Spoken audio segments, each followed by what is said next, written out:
جو جہاں ہے وہیں بیٹھ جائے.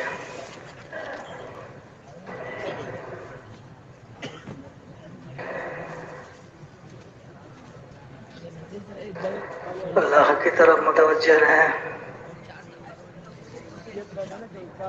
دھیان سے عمل کی نیت سے دنیا کے آخری کونے تک اس بات کو پہنچانے کی نیت سے سمیں. توفیق اللہ کے ہاتھ میں ہے. نیت کی صفائی کے مطابق توفیق نصیب ہوتی ہے.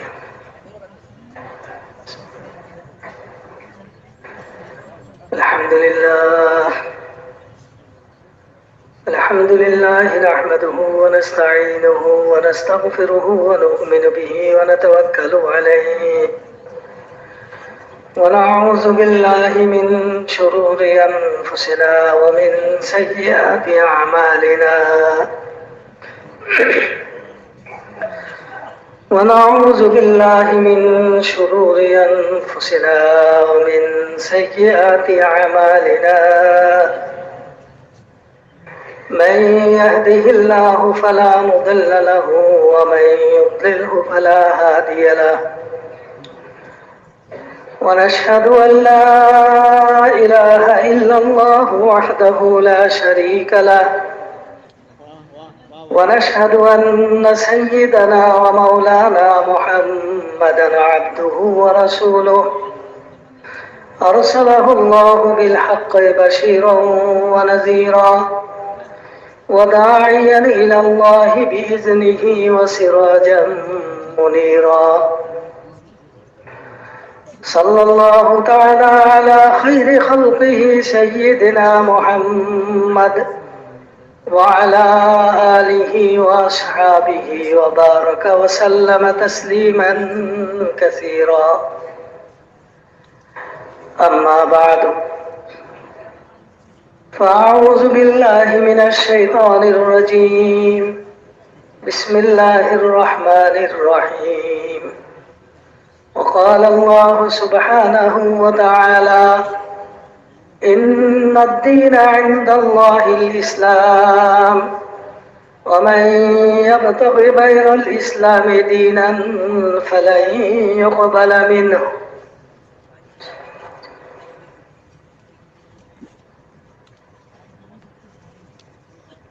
قابل احترام بزرگ دوستوں اور بھائیوں،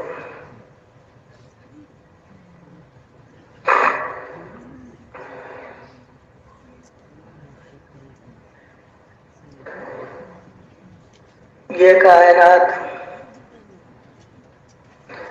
آسمان سے لے کر زمین تک، ان دونوں کے بیچ میں جو جتنے مخلوقات ہیں اور آسمان کے اوپر جتنے ہیں اور زمین کے نیچے جتنے ہیں، سب کا خالق اللہ ہے. بنانے والا صرف اللہ ہے. آسمان کو اللہ تعالیٰ نے بنایا، زمین کو اللہ تعالیٰ نے بنائی، چاند، سورج، ستارے سب اللہ کا بنایا ہوا ہے.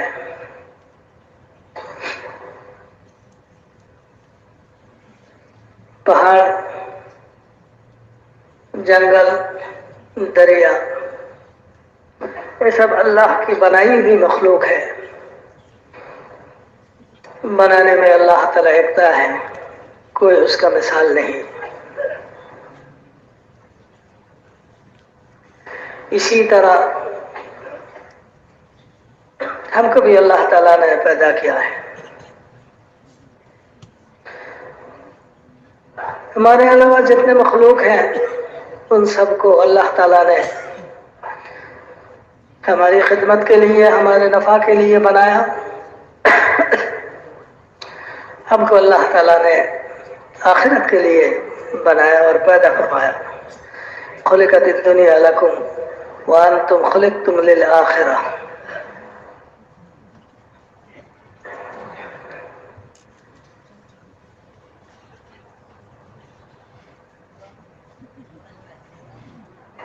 آخرت ایک زندگی ہے، دنیا بھی ایک زندگی ہے، لیکن دنیا کی زندگی فانی ہے، ختم ہونے والی، یقیناً ختم ہونے والی، ختم ہو جائے گی، اس کا بقا نہیں ہے.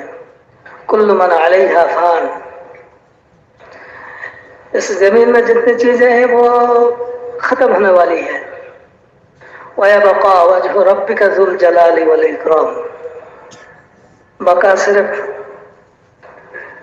اللہ تعالی ہے جو زبردست ہے اور کرم والا.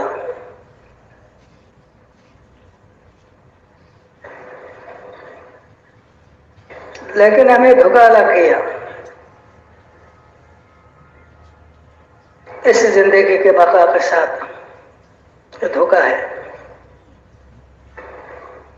روزانہ دیکھتے ہیں ہزاروں انسان اس دنیا سے چلے جاتے ہیں، پھر بھی اس دھوکے سے ہم نکل نہیں سکتے. ہم یوں سمجھتے ہیں کہ یہ موت ان کے لیے تھا، آ گیا، وہ چلے گئے. نہیں، یہ اللہ تعالیٰ کا فیصلہ ہے. جیسا کہ دنیا کو اللہ تعالیٰ فنا کر دے گا، اسی طرح ہمارے لیے بھی فیصلہ ہے کہ ہم اس دنیا میں نہیں رہیں گے، اس دنیا سے جانا ہے. کل نفس ذائقۃ الموت. موت کا مزہ سب کو چکھنا ہے. لیکن آخرت ایک زندگی ہے جس کا ابتدا ہے، انتہا نہیں. وہ باقی رہنے والا، وہ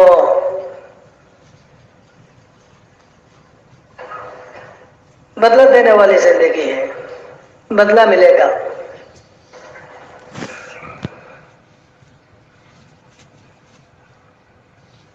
وَمَن يَعْمَلْ مِثْقَالَ ذَرَّةٍ خَيْرًا يَرَهُ وَمَن يَعْمَلْ مِثْقَالَ ذَرَّةٍ شَرًّا يَرَهُ. وہ زندگی بدلہ دینے کے لیے ہے.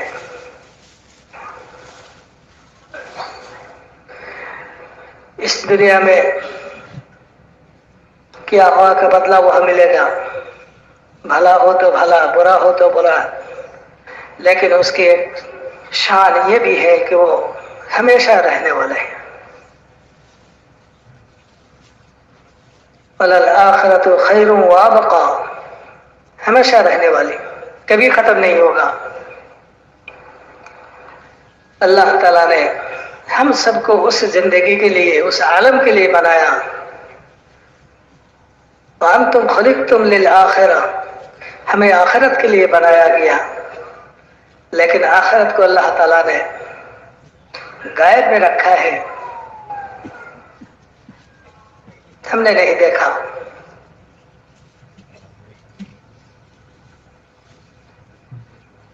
وحی کے ذریعے سے اللہ تعالیٰ انبیاء کرام علیہ السلام کو بتاتے تھے، بتاتے رہے، آخرت کی زندگی کے بارے میں بتاتے رہے،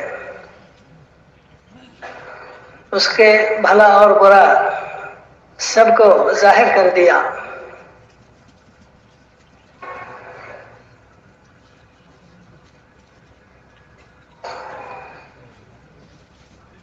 اور انبیاء کرام علیہ السلام کو بھیجا کہ طرح لوگوں کو بلائیے، اور بلاتے تھے.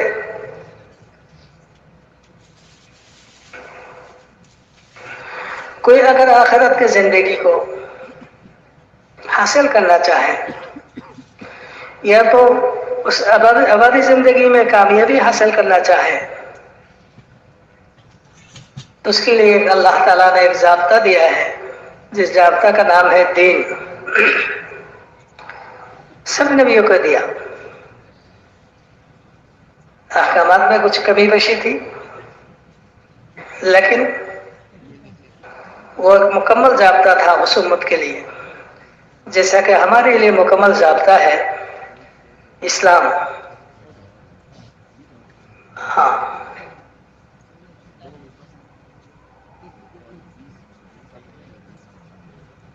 ہمارے لیے جو دین ہے وہ دین اسلام ہے۔ جب سے حضور صلی اللہ علیہ وسلم اس دنیا میں تشریف لے آئے، اس وقت سے لے کر قیامت تک سب کے لیے ایک ہی دین ہے۔ اس کی کوئی گنجائش نہیں کہ کوئی آدمی اپنے من مانی کی وجہ سے تجویز کر لیے کہ یہ ہمارے لیے دین ہے، ہم اس پر چلیں گے تو کامیاب ہو جائے گا۔ نہیں، اس کی کوئی گنجائش نہیں۔ ایک ہی دین ہے جس کو اسلام کہا جاتا ہے۔ حضور صلی اللہ علیہ وسلم اسی کی دعوت دیتے تھے۔ ہجرت سے پہلے حضور صلی اللہ علیہ وسلم حج کے موقع پر لوگ مینا میں جمع ہوتے تھے، حضور صلی اللہ علیہ وسلم وہاں گشت کرتے تھے۔ قبیلے قبیلے کا خیمہ الگ ہوتا تھا، باہر ملک والے کے خیمہ الگ ہوتا تھا۔ حضور صلی اللہ علیہ وسلم وہاں جاتے لوگوں کو دین حق کی طرف بلانے کے لیے۔ وہ بھی حاضر ہوتے تھے ان کے مطابق، ان کے گمان کے مطابق کوئی دین ان کے سامنے تھا، اس کے حساب سے وہ حاضر ہوتے تھے۔ لیکن حضور صلی اللہ علیہ وسلم کو اللہ تعالیٰ نے باخبر کر دیا تھا کہ وہ کوئی دین نہیں ہے۔ دین تو وہ ہے جو ہم آپ کو دیتے ہیں، وہی دین ہے۔ چونکہ مینا میں مجمع سب سے بڑا ہوتا تھا، بعض آدمی یہ کہتے کہ عرفہ میں جانا، مزدلفہ میں جانا ہمارے لیے ضروری نہیں ہے، جو گناہ گار ہیں وہ جائیں گے، ہمارا تو کوئی گناہ ہی نہیں ہے، بیت اللہ کے پڑوس ہے، ان کے نگران ہیں، ان کے خادم ہیں، اس لیے بڑا مجمع وہ مینا میں ہوتا تھا۔ حضور صلی اللہ علیہ وسلم گشت کرتے تھے، دعوت دیتے تھے۔ حضرت ابو بکر صدیق رضی اللہ تعالیٰ عنہ رہبری کرتے تھے، چونکہ حضرت ابو بکر رضی اللہ تعالیٰ عنہ کو تاریخ کے بارے میں خوب معلومات حاصل تھی۔ کہاں کہاں کون کون لوگ بستے ہیں، کس قبیلہ کے ہیں، کس خاندان کے ہیں، اس قبیلہ کا بڑا کون تھا، اس خاندان کا بڑا کون تھا، اس نام پر اس قبیلہ یہ قبیلہ کیسے مشہور ہو گئے، وہ آدمی کون تھے، ان کی تعارف کیا تھی، ان کی خصوصیت کیا تھی، یہ خوب جانتے تھے حضرت ابو بکر رضی اللہ تعالیٰ عنہ۔ حضور صلی اللہ علیہ وسلم کا تعارف، حضور صلی اللہ علیہ وسلم سے ان کے تعارف کراتے تھے، یہ فلاں ہے، فلاں ہے، فلاں ہے، اور حضور صلی اللہ علیہ وسلم کو بھی ان سے تعارف کراتے تھے حضرت ابو بکر رضی اللہ تعالیٰ عنہ۔ ہاں،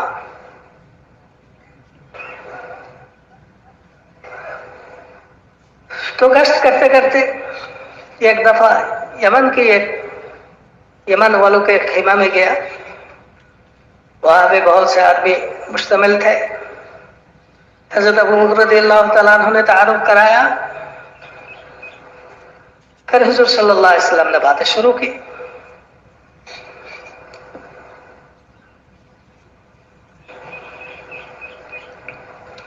کافی دیر آپ صلی اللہ علیہ وسلم نے بات کی اور ان کو کلمہ اسلام کی طرف، کلمہ توحید کی طرف، کلمہ طیبہ کی طرف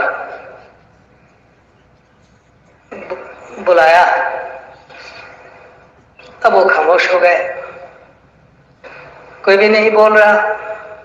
میرے محترم دوستوں اور بزرگوں،